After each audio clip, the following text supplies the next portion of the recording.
actually have one more patient coming in. So if you hear me cut off all of a sudden, it's because they arrived. I wanted to talk through really quickly the three things that pediatricians need to do if you're planning on going from DPC curious to jumping into DPC planning in 2023. I talk with a lot of physicians that are like, okay, I've seen the stuff that you put on social media. I've heard from family and friends that, I did residency with or things like that, that they have gone to DPC. They love it. I'm burnt out. I'm sick of working as hard as I am with as little compensation, as little acknowledgement, and working under the administration that literally doesn't care how hard I work and says you need to see more patients and you need to chart all night and all of those sorts of things. So if you're saying, okay, that's me and I'm ready to jump ship, there's three things that you need to do to start, because everybody wants to pick their EMR, everybody wants to pick their name, everyone wants to like figure out their website colors and everything like that. But there's really three things that you need to focus on, and that I talk with when I talk with physicians about starting their own pediatric DPC, that you really need to do first and foremost, and focus on those before you get excited about the colors of the walls and the office furniture and all the fun things that are like the more exciting interior design, like how my website's going to look and all those sorts of things. Those are great. Those are fun. Those are like the little candy that you get to sometimes nibble on when starting a business. But there's three things that you really need to focus on. First is ensuring a smooth exit from wherever you are. It doesn't always go over the best when you decide I'm going to stop doing what everyone else is doing and do something new. And so sometimes people resent that. They're jealous of that. They feel like you should do more because there's this like whole patriarchal must sacrifice. I had to go through much worse, so you have to go through much worse sort of thing. And so you need to make sure that your ducks are in a row when it comes to your contract. So first and foremost, find your contract, because you probably don't keep it on hand. It's probably in the email inbox somewhere. You might have to ask your office manager or the, whoever employs you for a copy of your contract. Just say, need to update it with my lawyer, blah, blah, blah, blah, blah. And then you want to go to an attorney, and you don't need a special attorney. You don't need to like go search and find a direct primary care specific attorney. This is simply review my contract, tell me what I need to know, tell me what the restrictions are, and help me start my new business. And any attorney can help you with those sorts of things. If you know somebody, or ask around, find out who a good attorney is, and have them help you. These are things this is bread and butter attorney stuff that any attorney can handle 7 days a week. You want to know, especially in terms of your non-compete, you want to know, especially in terms of non-solicitation of staff. If you plan on recruiting or wanting staff to come with you, you want to make sure that you have your ducks in a row when it comes to, can my patients that I've previously been seeing come with me? Because there are lots of different contract things that prohibit that or allow that. You just need to make sure those ducks are in a row. And then, can I advertise to patients before I leave, during the transition period from when I put in my notice to when I start my new practice? What does that look like? Because you want to have it be really clear, because you don't want to get in trouble after the fact for doing something that you shouldn't do. And what I would encourage you to do is don't do anything where you're like documenting your patients' names, pulling them off of the EMR, anything along those lines that seem like these are legit things. Like I want to be able to send them a postcard or something like that. Just review your contract first to make sure that you aren't making any mistakes when it comes to those sorts of things.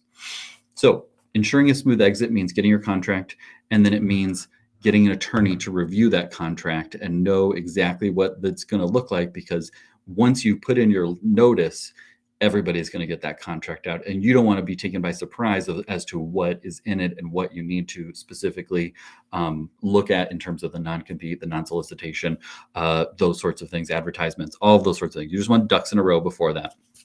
Now, some attorneys, some states, it depends if you can enforce a non-compete and everything like that. I find that I haven't found anybody that I've talked with or worked with in terms of pediatricians that have really had much of an issue or had to go to court or anything over this. Usually the non-competes are not so,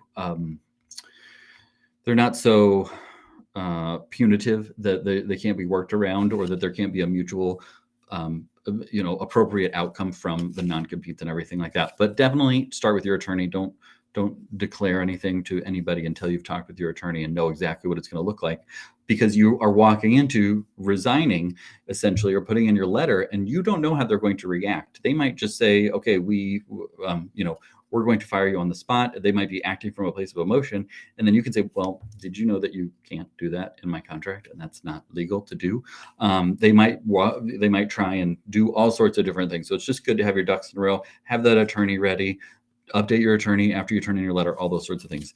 Really, the next thing is setting up your business. And so getting to the place where you can get space, get a website, accept payments, all of those things require setting up a business. This is another thing that an attorney will help you with. You say, I want to start a single member LLC, get all my ducks in the row from an IRS standpoint, get my employee identification number, which allows me to, accept payments and all the different things that they can help with.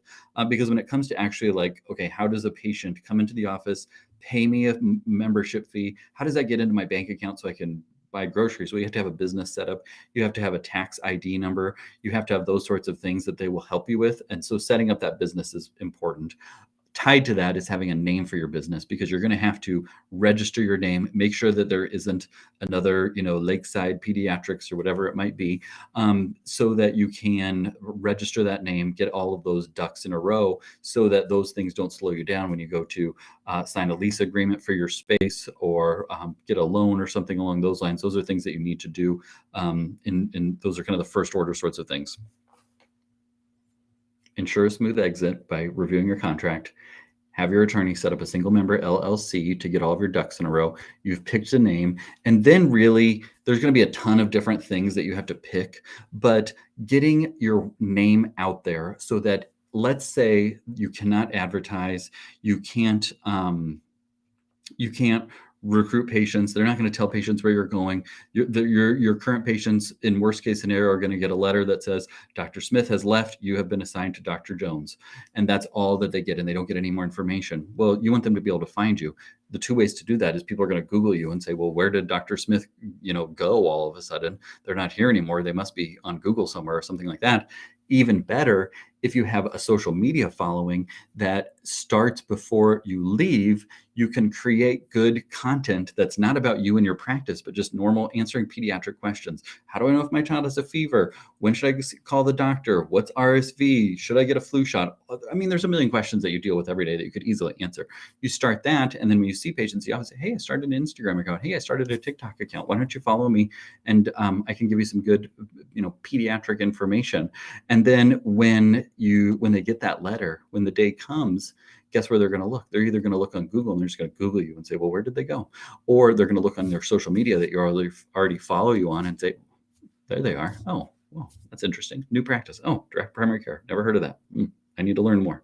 And then go from there. So those are really the first steps. Now, all of the downstream things, the EMR, the billing, the membership fees, the office furniture and office supplies, those things you will figure out. Those are all very figure outable. But really the order of operations from start to finish is starting with making sure that your exit is smooth, getting your business set up, and then getting people to be able to follow you so that if you can't send a letter, if you can't send a postcard, if you can't email or any of those things, that you still have a way for people to find you. And that is going to be most important.